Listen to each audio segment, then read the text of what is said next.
Let's bachcho, we are in now Henry Fayol's 14th principle. Henry Fayol study we seen that the function or features of principle of management. Okay bachcho, now very important question, 14 principle, short form इसको 14 principle होते हैं Henry फॉयल्स। पहले Henry foil है कौन बच्चों? तो Henry foil French mining engineer था बच्चों, फ्रेंच कंट्री में, ओके ना, माइनिंग इंजीनियर था। बट वहाँ पे धीरे धीरे उसने वर्क करते करते आ रहे he become the one of the successful manager बच्चों, ओके ना।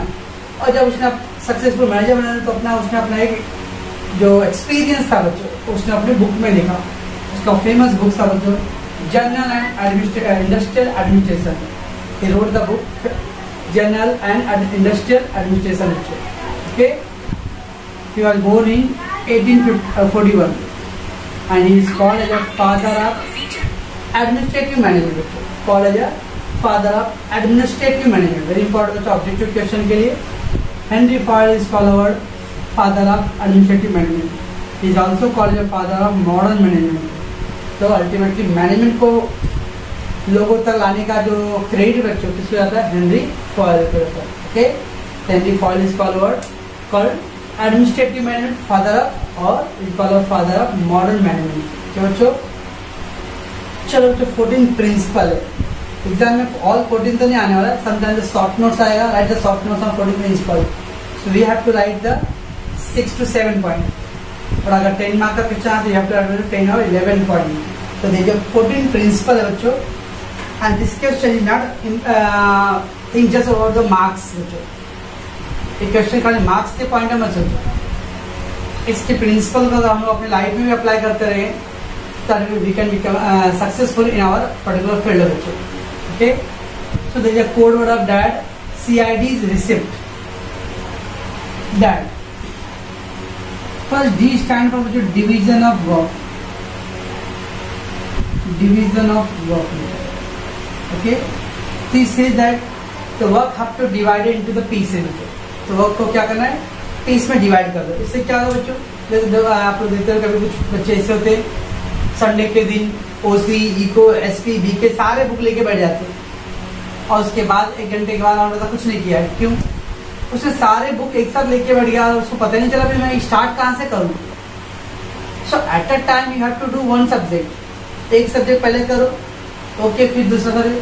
That same thing he said that work को डिवाइड करो, ओके ना, divide the work, okay, like college example bachcho, all the 12th standard 6 subject, each subject divided to particular teacher bachcho, okay na, OC particular teacher, eco, accounts, BK, maths, all subject are divided to the different category, and the respective teacher जिसको उसको particular knowledge उस field का they have given the job bachcho. So that's he saying that work have to be divided into the pieces, okay बच्चों। इससे क्या आएगा? It bring the specialisation बच्चों। Division work से क्या फायदा था बच्चों? स्पेशलाइजेशन। स्पेशलाइजेशन में तो ऑल 6 सब्जेक्ट 1 टीचर को दोगे बच्चों, तो उस पर वर्कलोड क्या आएगा? ज्यादा आएगा, बर्डन ज्यादा।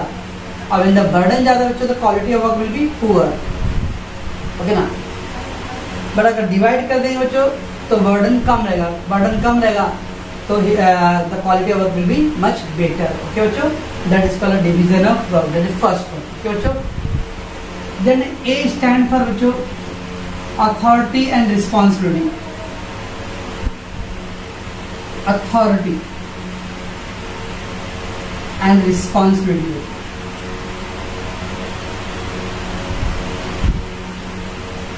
The second one is authority and responsibility.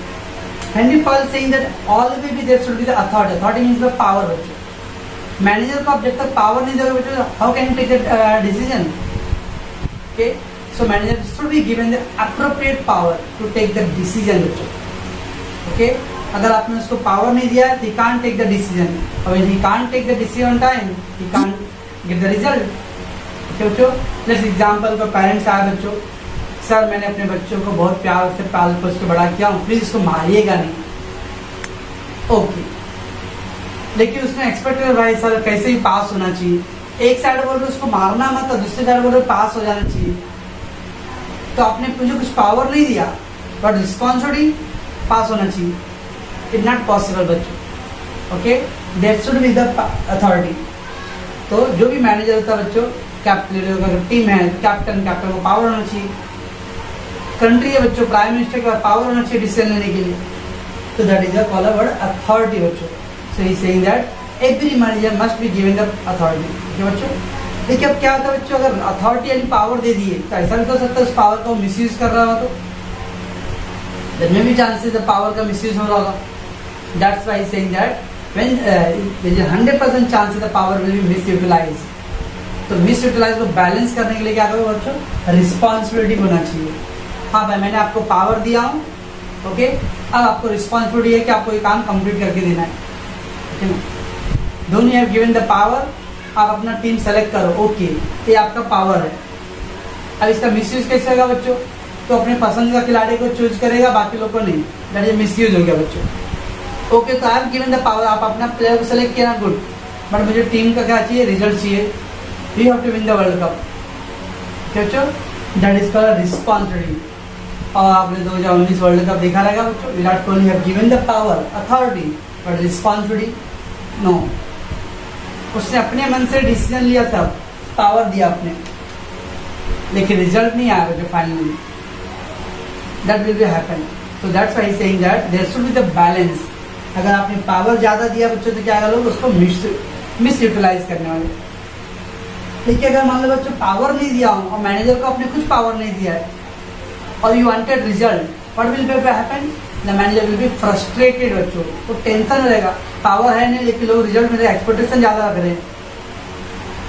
सही सही द अल्फा Marshall sorry Henri Fayol saying that there should be the authority and responsibility बच्चों। ओके, अथॉरिटी मींस बच्चों पावर और रिस्पांसिबिलिटी मतलब अकाउंटेबिलिटी बच्चों। अकाउंटेबिलिटी मतलब जवाबदेही, जैसे इंडिया में लो बच्चों, और पॉलिटिकल पार्टी लोग के पास कोई अकाउंटेबिलिटी नहीं बच्चों। 5 साल वोट पड़ गया हो गया बस, लेकिन वो काम नहीं हुआ तो इसके लिए कोई रिस्पॉन्सिबिलिटी नहीं कि हम उनके ऊपर केस कर सकते, कुछ नहीं। No accountability, there should be. हमने आपको पावर दिया है तो आप मुझे रिजल्ट भी दो। ठीक है बच्चों, that is authority and responsibility. बाद में इसको हम और डिटेल में देखेंगे। एंड देन है बच्चों D. D means the discipline बच्चों। There should be discipline. Of course बच्चों बोलते हैं जहाँ डिसिप्लिन है वहीं पे सक्सेस है बच्चों। The discipline have to follow. अब प्रॉब्लम क्या होता है, डिसिप्लिन हम लोअर लेवल के वर्कर लोग से चाहते हैं, बट मैनेजर डिसिप्लिन फॉलो नहीं कर रहा है। Manager have set the rule, every employee should come on time. Employee time पे आ रहा है लेकिन मैनेजर टाइम पे नहीं आ रहा है। तो रूल खाली लोअर लेवल के लिए नहीं होता है, rule have to be to all level बच्चों, टॉप टू बॉटम। पहले बड़े लोग रूल फॉलो करें तो छोटे लोग रूल फॉलो करेंगे। दैट इज कॉल्ड डिसिप्लिन बच्चों। तो ही saying that discipline is a must. Without discipline no country, no organization and no team will be get success बच्चों। So that is third point बच्चों, discipline। Okay, then C बच्चों, unity of command।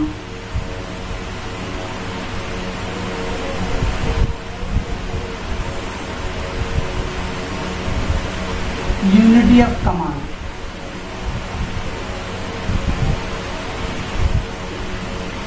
Command होता commander, order देने वाला बच्चों।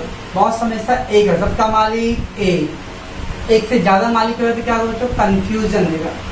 से अगर team में 2 कैप्टन बना दिए बच्चों, तो एक कैप्टन बोल रहा है ऐसा कर, दूसरा कैप्टन बोल रहा है ऐसा कर, प्लेयर तीसरा करेगा बच्चों। ओके, आप अगर 2012 में बच्चों KKR सुनिए, KKR कोलकाता नाइट राइडर, उसमें batting coach captain, bowling captain, fielding captain अलग था बच्चों। ओके ना, जब अलग एक ही टीम में आप 11 प्लेयर में 3-3, 4-4 आपके कैप्टन है बच्चों, तो प्लेयर किसकी बात मानने वाला है। That's why the unity of command. Unity मतलब सिंगल बच्चों, कमांडर मतलब ऑर्डर देने वाला। ओके, ऑर्डर देने वाला हमेशा एक ही जन होना चाहिए बच्चों। एक से ज्यादा अगर ऑर्डर देने वाले रहेंगे तो क्या होगा, इट गेट कंफ्यूज बच्चों। एक लीडर बोल रहा, कमांडर बोल रहा अटैक, दूसरा बोल रहा मत वेट करो। और आर्मी से सोल्जर क्या करे बच्चों, या तो खुद को गोली मार लेगा तो दोनों को मार देगा। बोले एक बोल रहा अटैक करो, एक बोल रहा वेट करो। There should be the unity of command बच्चों। तो ऑर्डर देने वाला there have to be one person. If the one person giving the order, it will be avoid the confusion. इससे क्या फायदा होगा? Confusion नहीं रहेगा between. Okay, that is the C stand for.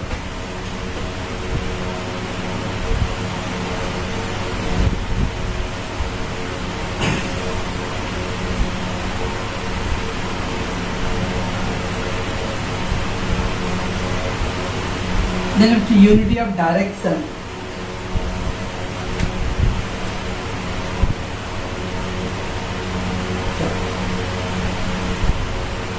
Subordination of interest.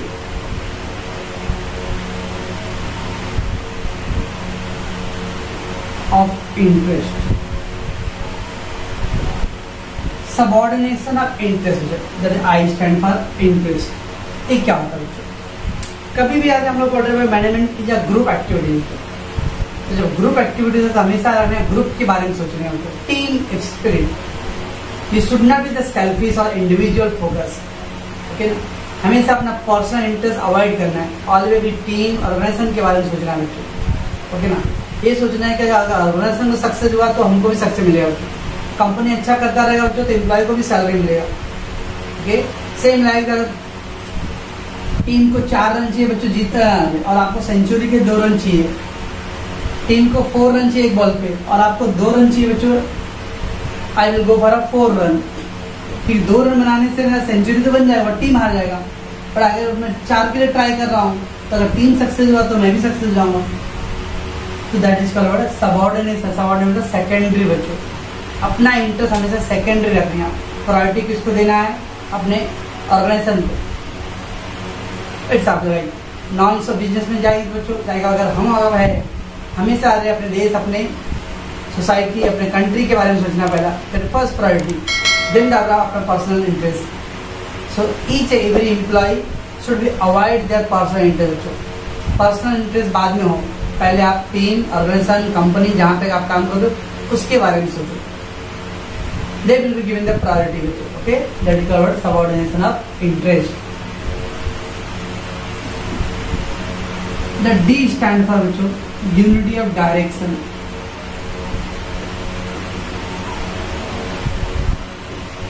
यहाँ था बच्चों unity of command. Order देने वाला एक होना चाहिए. अब unity of direction means what बच्चों?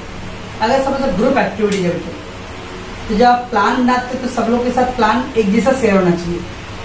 कुछ आपको हिस्ट्री आपने पढ़ा था स्कूल लेवल पे. 1857 1857 रिवोल्यूशन फेल्ड हो गया था बिकॉज हम लोग का जब प्लान बना था ब्रिटिश के अगेंस्ट फाइट करना बच्चों, तो नॉर्थ इंडिया के लोग को प्लान के बारे में आइडिया था, बट साउथ इंडिया में इसके बारे में कुछ लोगों को मालूम ही नहीं. वो भी प्लान मिसमैनेज था बच्चों. कुछ लोगों ने पहले अटैक कर स्टार्ट कर दिया, कुछ लोगों को उसके बारे में आइडिया ही नहीं था. दैट शुड बी द, अगर कोई भी ऑब्जेक्टिव अचीव करना बच्चों तो plan should be the one. एक से ज्यादा अगर प्लान रहेगा बच्चों तो between employee they will get confuse again. ये दोनों ऑलमोस्ट बच्चों unity of direction, unity of command.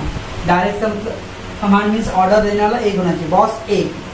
और डायरेक्शन मीन्स जो planning should be the one. For one target one plan there should be. You are not suppose to do more then one plan बच्चों. जब एक से ज्यादा plan होगा बच्चों तो that will get again confusion. There should be single plan बच्चों. तो unity of command means one boss, unity of direction means single plan बच्चों. Okay, then S stand for scalar chain. Scalar chain.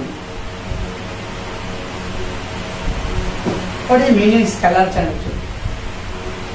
आप लोग आगे पढ़ोगे. अभी कोई भी कंपनी में बच्चों देयर इज 2 कम्युनिकेशन होता है, एक फॉर्मल है इनफॉर्मल बच्चों. हम घर में इनफॉर्मल बात करते हैं, लेकिन कंपनी में आपको formally, formal letter, informal letter बच्चों. स्कूल में प्रिंसिपल को लेटर लिखना है तो you have to write formal. Company में जॉब के लिए अप्लाई करो तो फॉर्मल. वहाँ पे जो भी डायलॉग होगा बच्चों सब फॉर्मल है, इनफॉर्मल नहीं हो सकता. तो जब फॉर्मल कम्युनिकेशन होता है बच्चों तो सिस्टम है बच्चों. से एग्जाम्पल ए के अंडर ए के ऊपर बी है बच्चों, बी के ऊपर सी है, सी के ऊपर D. It mean the A have to talk with the B. अगर ए को कोई भी प्रॉब्लम है बच्चों तो अपने सीनियर को बोलेगा. ए का सीनियर को ना B, is working under the B, B को ही बोल सकता है बच्चों. बी किसको बोलेगा? उसके ऊपर कौन है बच्चों? सी. और सी डी को बोलेगा. Okay.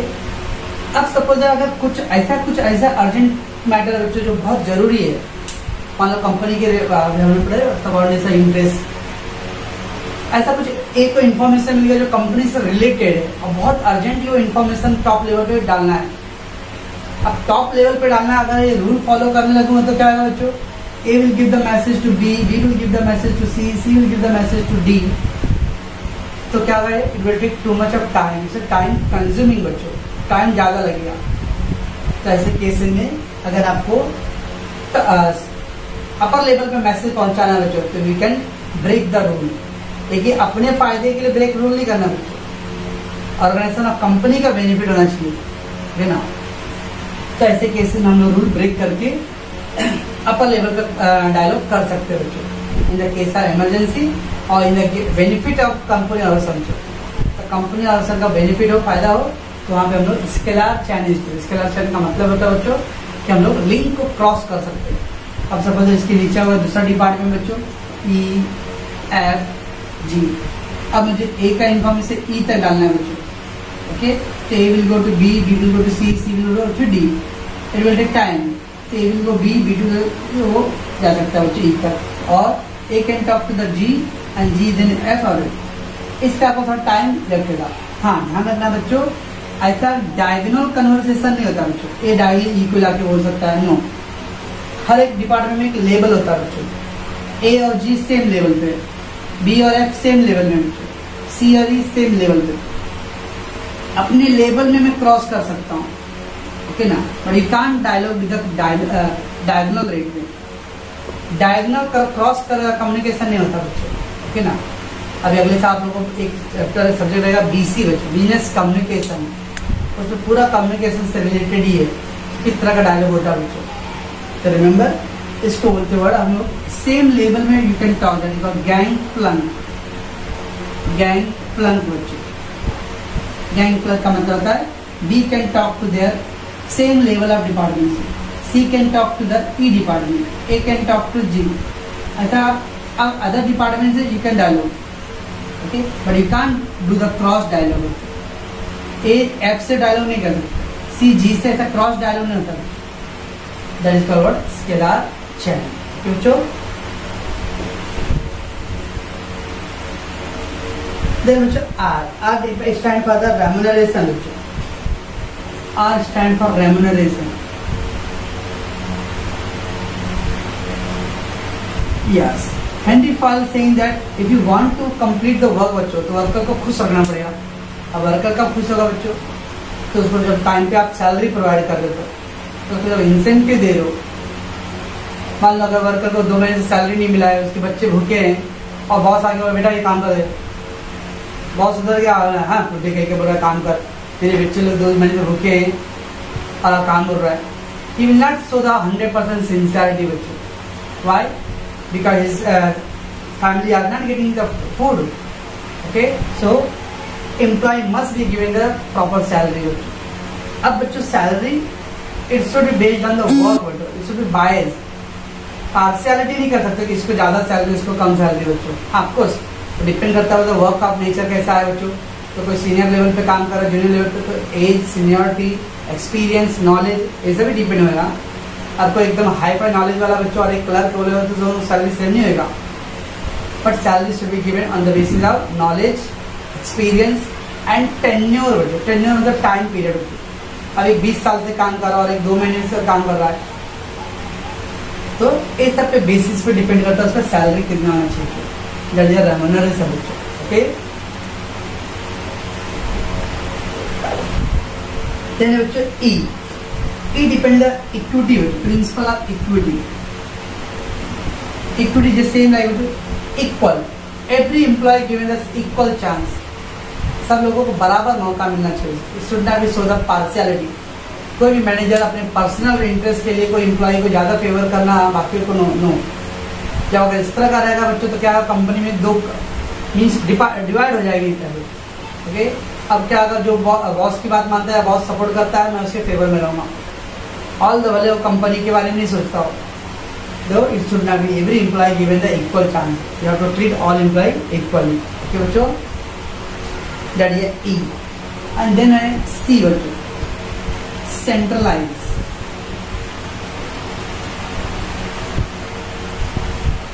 Centralise and decentralize. Yes, अब सेंट्रलाइज में बच्चों जब जहाँ पे स्मॉल ऑर्गेनाइजेशन है बच्चों, छोटा ऑर्गेनाइजेशन है लाइक सोल ट्रेडिंग पार्टनरशिप, तो माइट हो सकता है पावर एक आदमी के पास रहे।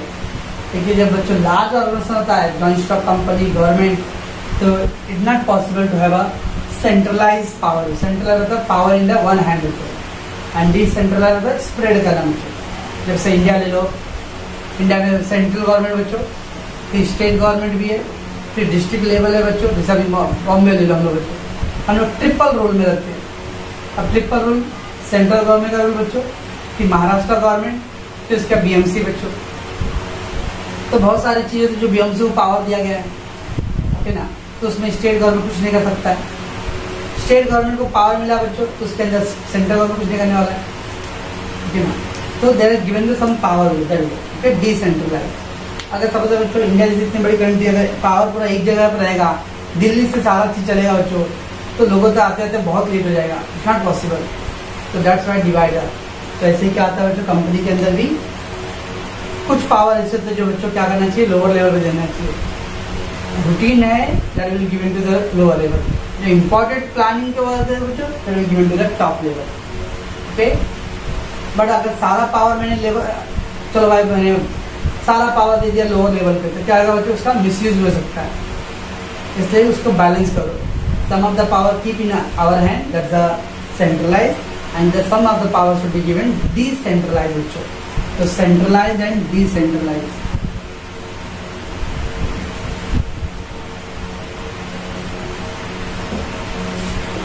तो सेंट्रलाइज मतलब बच्चों the power should be given complete in one hand, और डिसेंट्रलाइज मतलब क्या बच्चों, पावर को डिस्ट्रीब्यूट करना बच्चों, ओके। दोनों को एकदम कंप्लीट मतलब कंप्लीट सेंट्रलाइज। अब कंप्लीट सेंट्रलाइज मतलब पूरा पावर एक ही आदमी के पास बच्चों, तो क्या होगा उसका अगेन मिसयूज। पूरा पावर डिसेंट्रलाइज कर दिया, सब लोग हर सब कोई मालिक है अपने आप को, सब मैनेजर ही समझ रहा है कंपनी। जब सब कंपनी मैनेजर समझे बच्चों, तो लेबर कौन रहेगा? तो देख समझिए बैलेंस बच्चों। देन बच्चों spirit डिकॉप्स।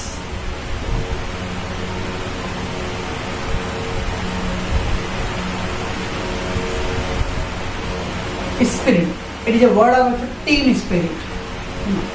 Bring the team spirit.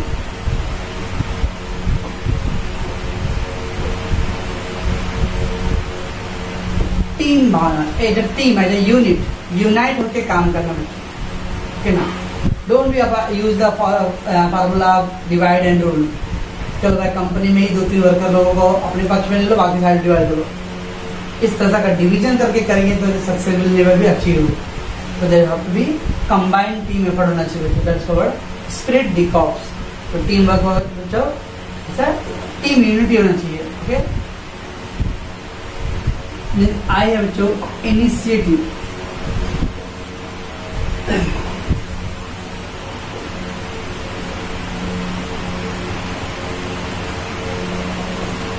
Initiative मतलब बच्चों होता है फर्स्ट स्टेप कौन लेगा बच्चों। अब कभी कभी देखते कुछ वर्कर लोग होते हैं, कुछ बच्चे से सर आपने नहीं बोला इसलिए मैंने नहीं किया। और कुछ ऐसे बच्चे होते हैं बच्चों, जैसे मान लो आपने असाइनमेंट दिया हो बच्चों, कुछ बच्चे लोग लिख के मेरे को सेंड कर दे रहे हैं, कुछ बच्चे नहीं करेंगे सर आपने बोला नहीं ना करने के लिए। बोला नहीं कि you have to suppose initiative. तो एम्प्लॉय को इतना इंकरेज करो कि आप अपनी मर्जी से कुछ करो, कुछ नया आइडिया आपके माइंड में आता तो वेलकम करो उसको, ओके। सो एम्प्लॉय को क्या लगे, इट्स अ बिलोंगिंगनेस, हाँ हम भी कंपनी के साथ है, ठीक है। और company open sorry employ openly free होके वो उसका विल वर्क, ठीक है ना। So give them freedom to take the initiative बच्चों, बिंदास करो, रॉन्ग बात तो मैं हूं ना, ठीक है ना। तो जब इनिशिएटिव एम्प्लॉय को आपने मौका दिया बच्चों, तो they will give 100%, okay, that's called initiative बच्चों। एंड देन बच्चों P stand for principle of order बच्चों, प्रिंसिपल ऑफ ऑर्डर।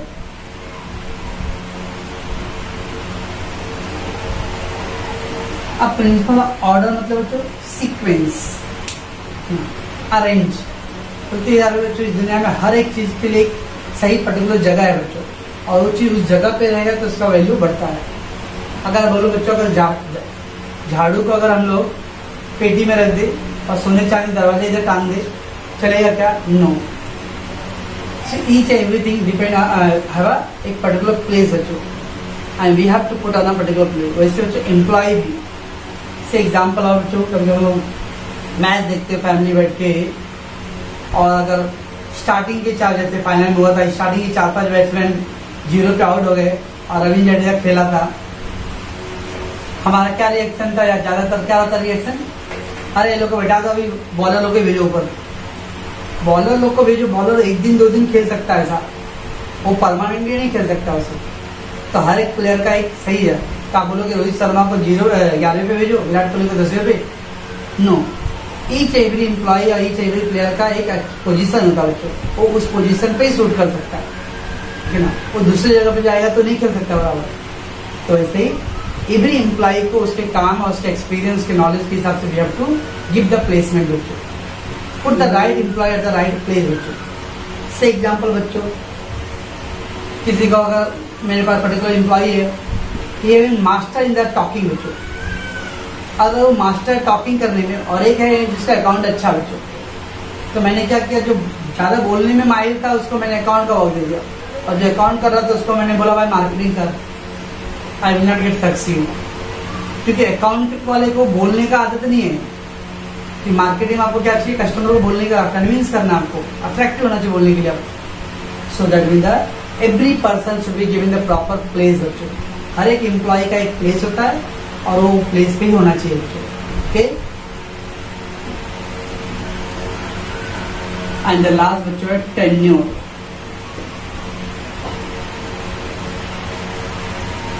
टेन्योर मतलब होता है टाइमिंग बच्चों।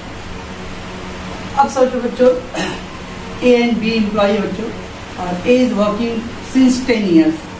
कोई वर्कर 10 साल से काम कर रहा है, ओके ना।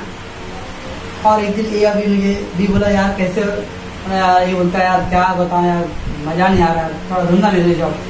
ये बोले क्या बात कर रहा है, 10 साल से काम कर रहा है फिर भी। Because A is not secure with उस कंपनी में। उसको लगता है कि अगर मैं गलत कर दिया, कुछ भी हो गया तो मेरे को कंपनी निकाल देगा। ओके, तो he is fear about his future. इसलिए कोई भी एम्प्लॉय को लॉन्ग टर्म का टेम्पररी मत रखो, गिव द परमानेंट, ठीक है ना। और जब परमानेंट देगा तो उसको एक्सेप्ट, यस मैं एकदम सिक्योर हूँ। Everybody wanted to secure their future बच्चों।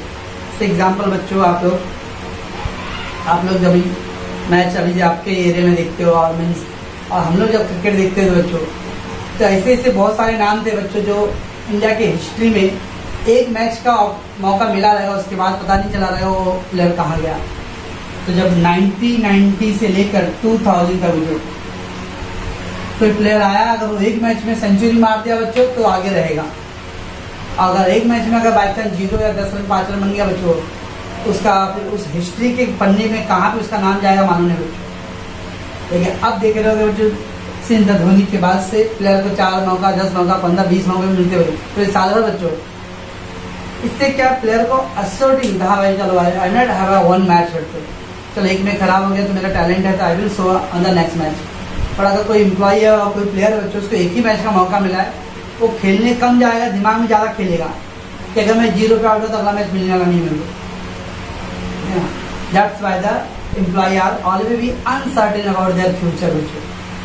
साइंटिफायर सेइंग दैट अगर कोई एम्प्लॉय अनसर्टेन रहेगा उसके फ्यूचर के लिए, तो उसका प्रोडक्टिविटी और परफॉर्मेंस है वो वर्स रहेगा। सो गिव देम प्रॉपर चांस। अब ऐसा नहीं बोल रहा कि कोई एम्प्लॉय को 2 महीने के अंदर परमानेंट कर दो, बट एम्प्लॉय को बोलो ठीक है मैं आपको 6 महीना देता हूँ, 6 महीने तक आप अपना टैलेंट शो करो। और किसी भी टैलेंटेड आदमी को 6 महीना बहुत है बच्चों शो करने के लिए, है ना। So that is called tenure बच्चों। तो एम्प्लॉय को ज़्यादातर लॉन्ग टाइम तक टेम्पररी नहीं रहना चाहिए, you have to give a permanent job. Once he get the permanent job बच्चों, he is assure about their future, उसको अपने फ्यूचर के बारे में एश्योरिटी मिल गया है। अब वो फियरलेस है बच्चों, और जब फियरलेस है you can do better performance बच्चों के रादर देन द फियरफुल में। ओके, सो दिस इज बच्चों ये 14 प्रिंसिपल है। तो पहला था बच्चों डिवीजन ऑफ वर्क, सेकेंड था क्या बच्चों अथॉरिटी एंड रिस्पॉन्सिबिलिटी, थर्ड अपना discipline, fourth unity of command. Fifth, subordination of interest. Sixth, unity of direction. S, seventh हो गया scalar chain. 8, remuneration. E, equity. 9, C, centralized or decentralized chain. E again spirit decock, that is point number 11. I, principle of order, sorry, I, initiative. Principle of order, that is a principle of order, that is 13, and then tenure बच्चों 14. ये 14 principal है बच्चों का. Exam में short notes आएगा तो you have to write 7 point बच्चों. Exam में लॉन्ग आंसर 10 मार्क का बच्चों, you have to write 10 to 11 point. Okay, so I will not say कि खाली 6 पॉइंट याद कर लो, 7 पॉइंट. मैक्सिमम 7-10 पॉइंट आपको रेडी करना है. आई मीन सॉरी 10 और 11 पॉइंट. ओके, तो बच्चों पहले आप इसका पॉइंट्स आप लोग रेडी करोगे. तो पॉइंट रेडी होने के बाद हम लोग इसका आंसर मैं आपको दूंगा, सेंड करूंगा. ओके, आप इसको रीड करोगे प्रॉपरली और मेजॉरिटी आपको मेरे को जो आपको एक्सप्लेन करना था that part we have done that. Okay.